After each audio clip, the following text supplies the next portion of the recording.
Avec la pandémie du coronavirus, de nombreuses entreprises mettent en œuvre des politiques de télétravail, ce qui est pour certains d'entre nous un défi inhabituel.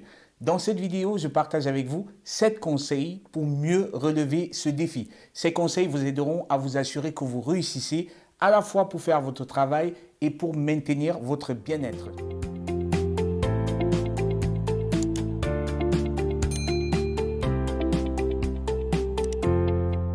Premier conseil, habillez-vous correctement. Cela peut vous sembler une simple astuce, mais c'est une astuce cruciale. Je travaille depuis 3 ans déjà de la maison à temps plein et au départ, c'était tentant de rester en pyjama toute la journée. Mais chaque jour où je cédais à la tentation était beaucoup plus lent à démarrer et moins productif dans l'ensemble. Vous n'avez pas besoin de vous habiller aussi formellement que vous le feriez pour le travail, mais le simple fait de changer de vêtements indique qu'il est temps de se réveiller et de travailler sérieusement. S'habiller s'applique également à d'autres tâches basées sur l'apparence, comme prendre sa douche, se brosser les cheveux, même se maquiller si c'est ce que vous faites habituellement. Vous n'avez pas besoin d'aller aussi loin que vous le feriez pour le bureau si vous ne le souhaitez pas. Mais vous réveiller et prendre soin de votre apparence peut vous aider à vous sentir bien. De plus, ce n'est pas parce que vous travaillez de la maison que personne ne vous verra. Vous avez sans doute beaucoup de conférences vidéo et vous serez vu dans ces vidéos. Le deuxième des conseils, désignez un espace de travail ou un bureau à domicile. L'un des grands défis du travail à distance est de séparer votre travail et votre maison. Pour certaines personnes, la limite est très floue et si vous ne vous déconnectez jamais complètement du travail, votre productivité au travail en souffrira et votre vie à la maison pourra également prendre un coup et en souffrir. Si vous avez l'habitude d'aller dans un bureau chaque jour, la séparation entre le travail et la maison est physique et vous voulez essayer de recréer cela autant que possible avec un espace de travail physique désigné à la maison. Votre espace de travail n'a pas besoin d'être sa propre pièce. Ça peut être un coin de votre appartement, mais il doit être aussi bien séparé que possible du reste de votre maison. Moi, par exemple, bien que j'ai un bureau séparé, j'aime bien travailler sur le bar de ma cuisine, juste à l'arrière. Et cela me procure beaucoup de plaisir à travailler de là parce qu'il est confortable. Donc, essayez de rendre votre espace de travail confortable avec une chaise sur laquelle vous pouvez vous asseoir 8 heures par jour et quelques décorations si vous en avez besoin. Donc, trouvez une zone avec un bon éclairage naturel si possible pour éviter un travail mental supplémentaire. Entrer dans votre espace de travail vous aidera à démarrer votre moteur en début de journée et à vous mettre au travail. D'un autre côté, quitter votre espace de travail vous aidera également à éteindre votre moteur à la fin de la journée et à vous désengager complètement. C'est pourquoi il est également important de ne pas vous disperser dans toute votre maison, même si cela peut vous sembler génial de pouvoir passer du bureau au canapé et ensuite au lit. La clé ici est de séparer votre travail de votre vie à la maison et donc de faire tout ce que vous devez faire pour quitter votre espace de travail lorsque vous avez terminé de travailler. Le troisième des conseils, gardez des heures de travail clairement définies. Tout comme vous désignez et séparez votre espace de travail physique, vous devez savoir clairement quand vous travaillez et quand vous ne travaillez pas. La plus grande différence entre le travail à domicile et le travail au bureau est que vous êtes en charge de votre environnement et de votre temps de travail.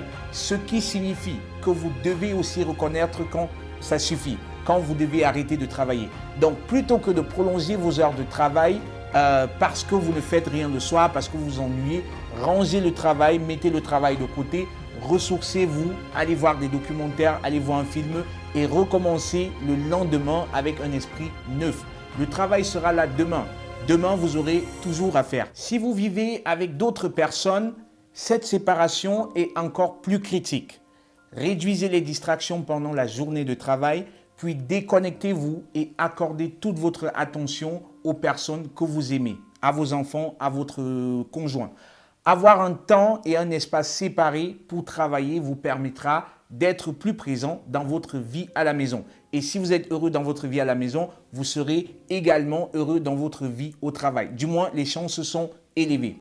Le quatrième des conseils, créer des transitions vers et hors du travail. Je m'explique.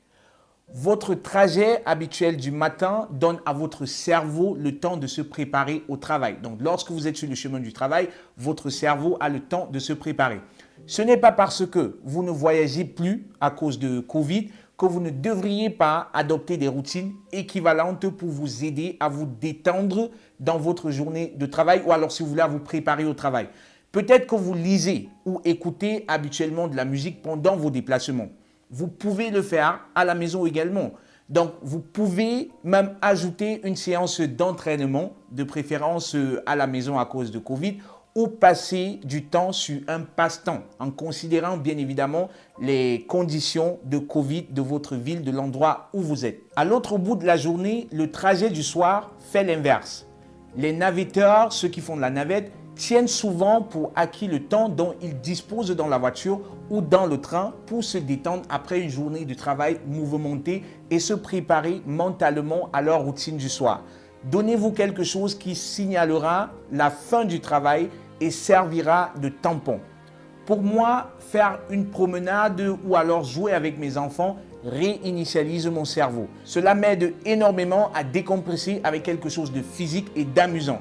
Et cette habitude est auto-exécutoire puisque mes enfants, de toutes les façons, attendent ces moments de jeu avec impatience et vont me rappeler à l'ordre lorsque je traîne beaucoup au travail. Le cinquième des conseils, ne vous laissez pas séduire par les actualités ou autre chose. Ne vous laissez pas distraire.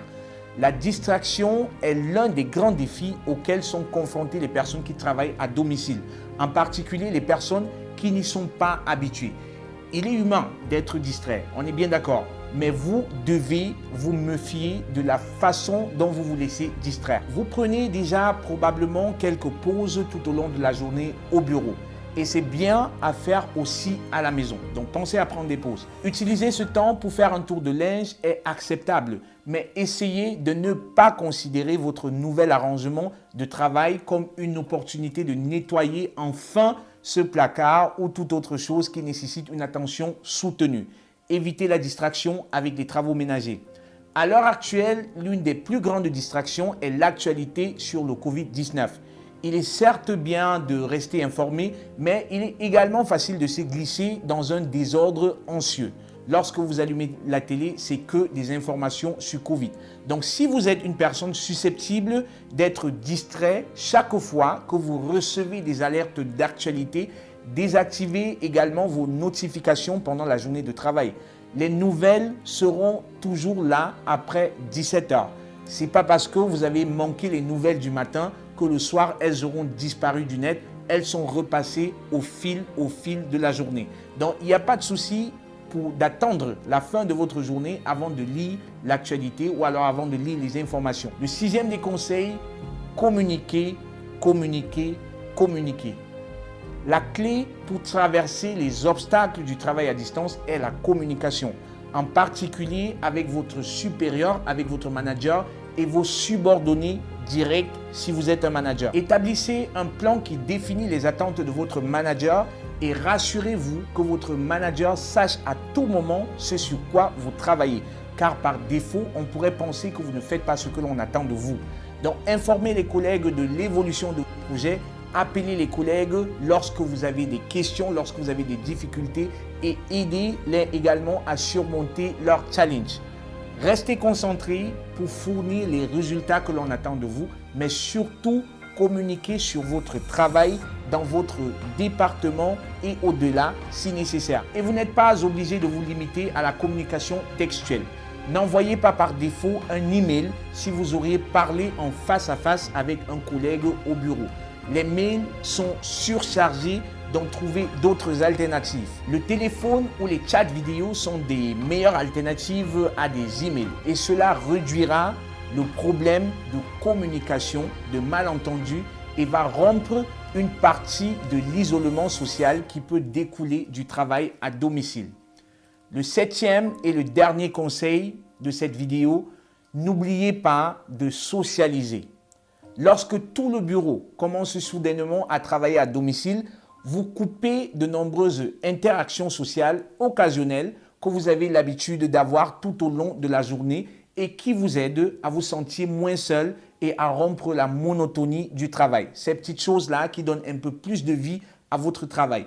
Donc, combattez cela en discutant avec vos collègues tout au long de la journée via des vidéoconférences, via des appels, des SMS ou la manière dont votre entreprise communique.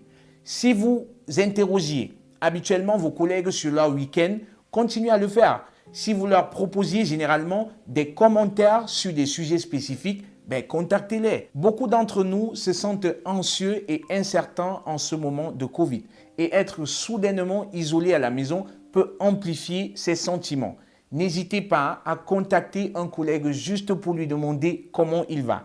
Lorsque le monde panique, il est plus important que jamais de se tendre la main, de se souder les coudes, de se connecter et de prendre soin les uns des autres.